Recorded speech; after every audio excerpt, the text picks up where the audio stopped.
যেই দলটা এখন ক্ষমতায় আছে তার যিনি সংস্কৃতি মন্ত্রী ছিলেন আছেন এখন, তিনি আসার পরে তিনি বলেছেন বাংলাদেশে লতা মঙ্গেশকর, সোনু নিগম এবং নেহা কক্করের মতন শিল্পী তিনি তৈরি করতে চান। এই দলটি ক্ষমতায় আসার আগে বিজয় দিবস পেয়েছে দুটি, যেহেতু তারা 24 সালের আগে আর কখনো বাংলাদেশে ছিল না বলে ধরে নেওয়া যাচ্ছে। 17 বছর কোথায় ছিল, কেমন ছিল তা মোটামুটি আমরা জানি। তারা বিজয় দিবসকে কেন্দ্র করে 2024 সালের 16ই ডিসেম্বর কনসার্টের আয়োজন করবার চিন্তা ভাবনা করেছিলেন। একটা বড় এস্টাবলিশমেন্টও তারা করেছিলেন 8 জনের দলে, তার ভিতরে এখন 5 জন কমপক্ষে মন্ত্রী। কোনো এক অজ্ঞাত কারণে সেই কনসার্ট আর হয় নাই। পরবর্তীতে সেটা স্বাধীনতা দিবসে সেই টাকাটা ব্যবহার করবার জন্য চেষ্টা করা হয়েছিল। সেই টাকাটা বিজয় দিবস থেকে স্বাধীনতা দিবসের সময় যদিও 6 মাস, কিন্তু স্বাধীনতা দিবস থেকে বিজয় দিবসের সময় 6 মাস কিন্তু বা 9 মাস, আর বিজয় দিবস থেকে স্বাধীনতা দিবসের সময় হলো 3 মাস। 3 মাসে সে টাকার আর হিসাব পাওয়া যায়। তার আগে আপনার আমার পরিচিত বাংলাদেশে আমরা এখন যেই ভাষায় কথা বলি, প্রমিত বাংলা বাদ দিয়ে সিনেমায় চলিত ভাষা ব্যবহার করবার চেষ্টা করি, মোস্তফা সরওয়ার ফারুকী প্রায় 1.5 বছর ক্ষমতায় না থাকলেও অল্প সময় প্রায় 14-15 মাসের মতন ক্ষমতায় ছিলেন। তার সম্পর্কেও এবং তার মন্ত্রণালয় সম্পর্কেও বিভিন্ন সংস্কৃতি মন্ত্রণালয় সম্পর্কে বিভিন্ন দুর্নীতির অভিযোগ শোনা যাচ্ছে। 200-র বেশি সার্ভিস ও ফিচারে লেনদেনের সব বিকাশ অ্যাপে সম্ভব। জুলাই মিউজিয়ামকে কেন্দ্র করেও শোনা যাচ্ছে। এখন সত্যি মিথ্যার বাইরেও যে সমস্যাটা আমাদের, সেটা হলো যে আইদার আমাদের প্রাক্তন বা সম্ভাব্য প্রাক্তন বন্ধুরা দুর্নীতির দায়ে অভিযুক্ত হচ্ছেন, আর না হলে মানবাধিকার হরণের শিকার হচ্ছেন এবং আক্রান্ত হচ্ছেন। এই বাস্তবতায় আমি ঋতু আপার সাথে একদমই একমত। ডিজি মহোদয় আপনাদের কাগজে লেখা, এটা এত মহোদয় টহোদয় লেখার কিছু নাই।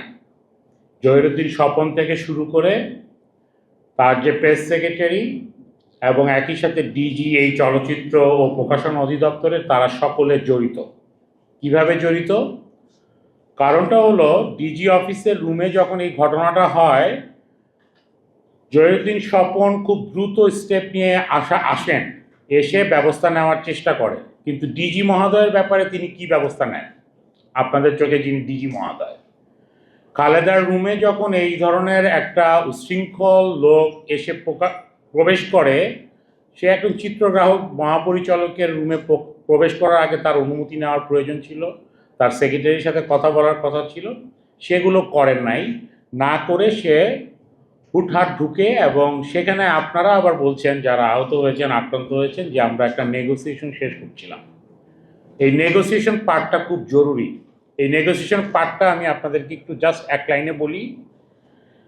এই সকল মন্ত্রণালয় বা অধিদপ্তরে এমন কোনো মেকানিজম রাখা হয় না যেখানে জোহান, নাসিব, গোলাপ আবার আমাদের মতন মানুষরা ইন্ডিপেন্ডেন্টলি কোনো কাজ সেখানে করতে পারে এবং আমাদের পার্সোনাল ব্যাংকের চেক বই ব্যবহার করে বা আমরা টাকাটা তুলতে পারি, কিংবা আমাদের ব্যাংকের অ্যাকাউন্টে টাকাটা আসতে পারে।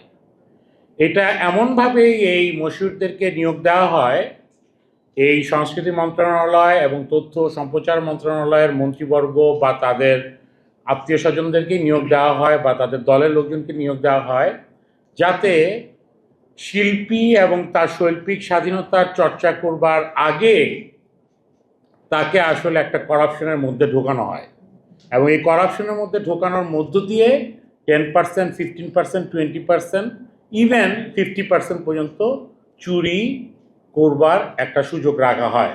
এবং টেবিল কমিশন অনুযায়ী এটা মন্ত্রী পর্যন্ত যায়, উপদেষ্টা পর্যন্ত যায়, এগুলো আমরা জানি। তো সুতরাং খালেদার ব্যাপারে অ্যাকশন নেওয়াটা খুব জরুরি, কেননা তার অফিসে বসে হয়েছে।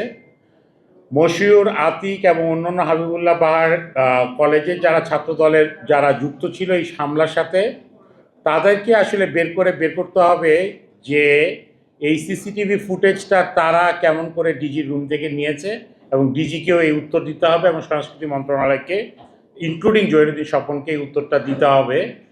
জহিরুদ্দিন স্বপন মায়ের ডাকের অনুষ্ঠানে যান, ওনার যে সেক্রেটারি আছেন ফারজানা, তিনিও মায়ের ডাকের অনুষ্ঠানে যান, ওনার ফুল টিম মায়ের ডাকের অনুষ্ঠানে যান, এবং তাদের দলের এবং তাদের মন্ত্রণালয়ের প্রেমিসে কিভাবে এই ধরনের আক্রমণটা হয় সেটা প্রশ্ন করতে হবে।